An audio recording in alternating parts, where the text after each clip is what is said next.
Hi, and thank you so much for purchasing a 4th Street Creative template. This is the video walkthrough for the IG highlight cover icon set.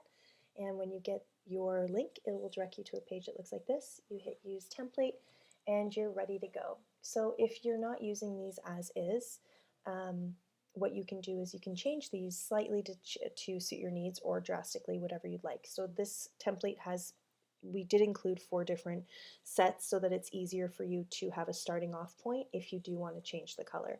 So if you want a darker color with a white icon set, then you would obviously use the black and white one, and then the white icons are already done for you, so you don't have to do so much work.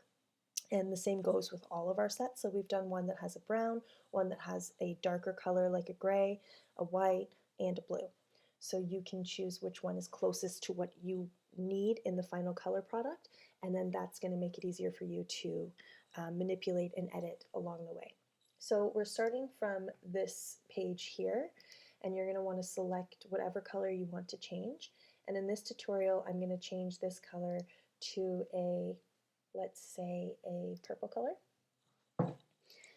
And then this circle, we're going to want it to be a lighter color. And then obviously highlights, we're going to change to that lighter color. And then the tricky part are the icons. Because they were created outside of Canva, we need to do a little bit of a workaround in order to use these icons in order to change the color. So what I'm going to do is I'm going to highlight the icon, and then the easiest thing you can do is head over to Effects and Color Mix, and then choose a color that you want to use. So really you can change it to any one of these colors here. But if none of these colors work for you, I'm going to select none, and then I'm going to go to Adjust, and I'm going to start with Tint, and just go until I find something that I like, which is probably going to be in the yellow area, and then play around with saturation, contrast, brightness, until I get the desired effect. And it's that simple. Now once I have that desired effect, I'm going to head over to the paintbrush tool and then make sure to copy. This copies the settings that I've just done, so you don't have to memorize all these settings or write them down and apply them to the 40 slides here, or whichever slide you're going to be using. All you have to do is highlight the icon, copy it, copy the icon style, so you can see the paintbrush is now full, and then you go to an icon that you want to change the color of, and bang, it's the same color. So you just would have to do that for all of these. You can either use the paintbrush tool and then change all of your backgrounds that way, or you can select the background and head over here to change that color. I really like using this tool. It's very fast and efficient if you want to change them. So it's as easy as that to change your colors. You can also, obviously, there are some highlights in here that you can change the wording of, but I'm just going to show you one more thing. If you want to add a little bit of pizzazz to these icons, so you want to change them a bit, but not too drastically, you can remove this circle and go to Elements, and I would just type in circle, and then you can choose, just make sure that these are all free, and then you can just choose one that works for you, that looks a little bit better. So let's say this one, and if it's covering the icon, just send it backward.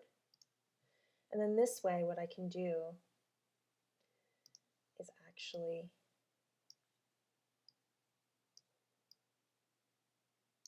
kind of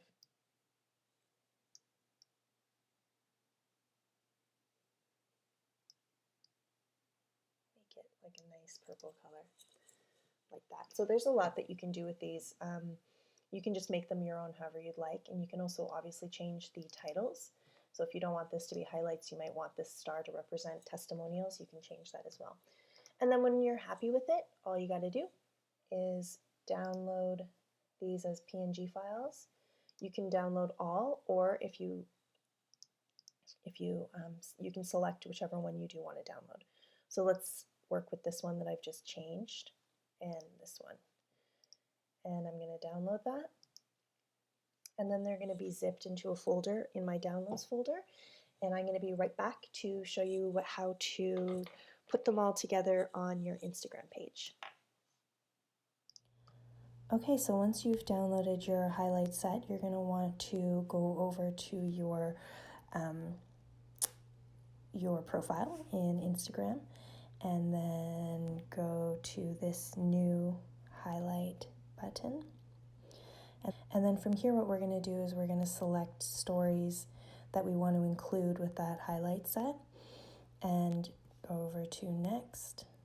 And obviously this isn't the cover that we want because we've created a beautiful cover, so edit cover. And then from your photos, you're just going to make sure that your highlight icon is selected. And I just like to fill it out, not right to the edge, it's up to you. You can fill it out right to the edge so that the gray border is right there, but I like to leave a little bit of a white border just to give it a little breathing room. And then we hit done, and done again, and then you can write in staging, add, and there you have it. That's what it's going to look like. Now we don't have the cover here because in order to have the cover in your story, which I've done here, is you need to add this frame to your stories. So this is going to have to live on your stories for 24 hours if you want it as part of your highlight, and that way you can have a cover for your highlights. Now if you want this to be the first slide that people see in your highlights, you have to make sure that you only add stories that were created after this highlight was created, and then this will always be the cover page, and I'll show you an example of that. So for my kind words, this is always what they see first, and then all the reviews come after. Okay, so if you want this staging to come first, the reason why it's not first here is because I added the staging, this cover page, after all the other ones. So it's important to add this first and then add all the staging photos that you'd like to include. And that's it. I hope that that was helpful. And if you need any more help, please feel free to head over to 4thstreetcreative.com/tutorials. Happy designing.